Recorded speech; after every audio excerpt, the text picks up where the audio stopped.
आइए भगवान के श्री चरणों में प्रणाम करते हुए भगवान के ही प्रेरणा से और भगवान के ही श्रीमुख से निःसृत श्री गीता जी के महात्म को श्रवण करते हैं।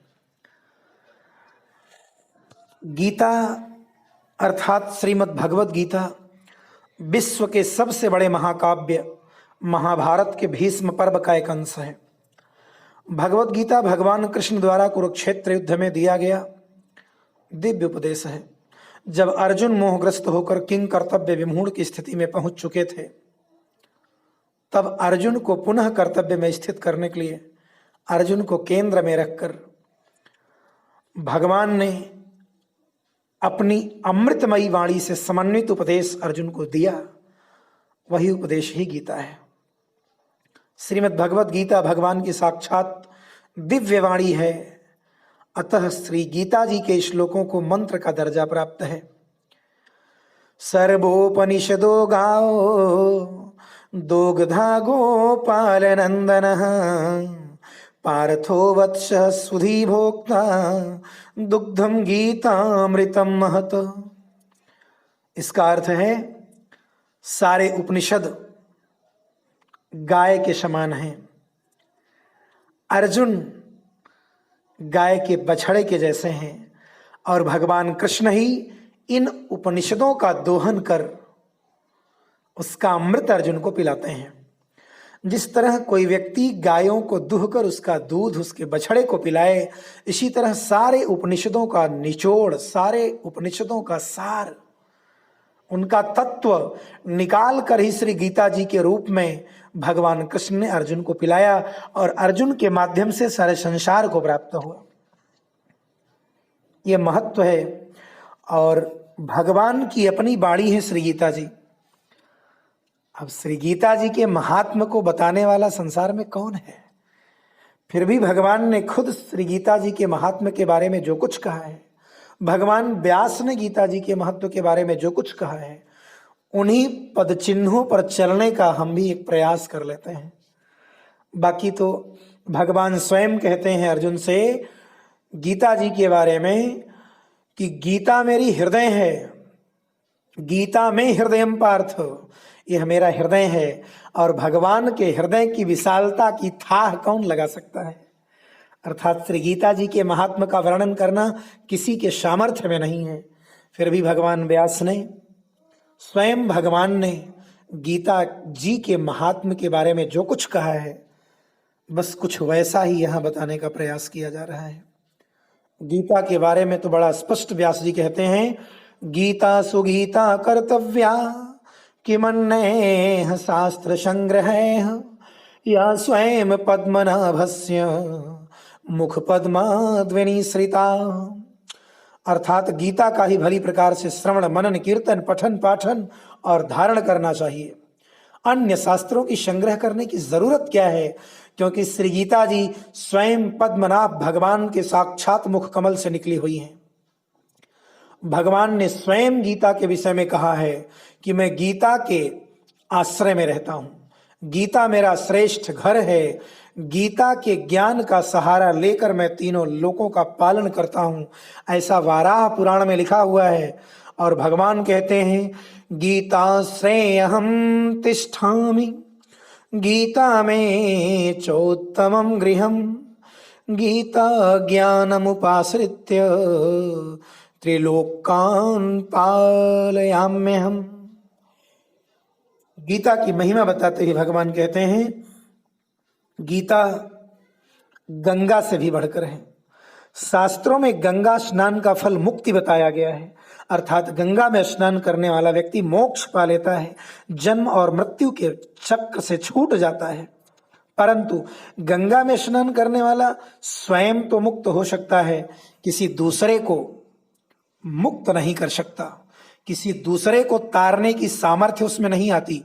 किंतु जिसने गीता जी का श्रवण किया है, जिसने गीता जी का पठन पाठन किया है, जिसने गीता जी के श्लोकों में गोता लगाया है, वह व्यक्ति स्वयं तो मुक्त होता ही है, दूसरों को भी तारने का सामर्थ्य उसमें आ जाता है। और एक नजर से अगर हम देखें तो गंगा जी का प्राकट्य भगवान के श्री चरणों से होता है और गीता जी का प्राकट्य भगवान के श्री मुख से हुआ है। गंगा गीता च सावित्री सीता सत्या पतिव्रता ब्रह्मवल्लवीर्विद्या त्रिसंध्या मुक्ति गोहिनी। गीता का महत्व बतलाते हुए कहा गया है कि गीता अर्धमात्रा, पिदानंद स्वरूपिणी, भवरोग नाशिनी, भ्रांति का नाश करने वाली, त्रिवेदमयी, परमानंद स्वरूपिणी, तत्वार्थ ज्ञान देने वाली हैं। जो मनुष्य प्रतिदिन स्थिर चित्त से इन नामों का जप करता है उसे इस श्लोक में भी सुख और भगवान का परम धाम प्राप्त होता है। गीता जी का महत्व, गीता जी का महात्म्य वाणी से कहने का सामर्थ्य किसमें है? संपूर्ण गीता का पाठ करने में जो व्यक्ति असमर्थ हो उसे एक दो श्लोकों का ही पाठ कर लेना चाहिए और ऐसा करने से ही उसे गोदान का पुण्य प्राप्त होता है। इसमें संदेह नहीं है। तृतीयांश का पाठ करने से गंगा स्नान का फल मिलता है। जो व्यक्ति गीता के 2 अध्यायों का पाठ करता है वह इंद्रलोक को प्राप्त करता है और वहां 1 कल्प तक निवास करता है और अंतिम में गीतार्थ का पाठ या श्रवण करने से महापापी भी मुक्तिभागी हो जाता है। अंत समय में अगर गीता के श्लोक का पाठ किया जाए, श्रवण किया जाए तो महापापी भी मुक्त होता है। गीता की महिमा बताते हुए कहा गया है, गीता पुस्तक संयुक्त प्राणस्त्यक्त्वा प्रयाति यः वैकुंठ समाप्नोति विष्णुना सह मोदते।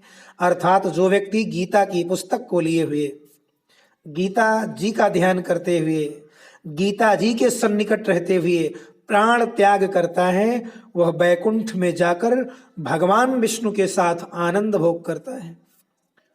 इस प्रकार गीता सार ईश्वर साक्षात्कार का दर्शन है। जिसे भी ईश्वर दर्शन की इच्छा हो उसे गीता से बढ़कर कोई ग्रंथ नहीं मिलेगा। ये गीता जी का महात्म्य है।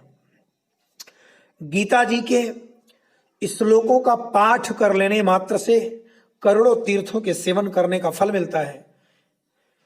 गीतायाः श्लोक पाठेन गोविंदनानुकीर्तनात् साधु दर्शन मात्रेण तीर्थकोटि फलम लभेत।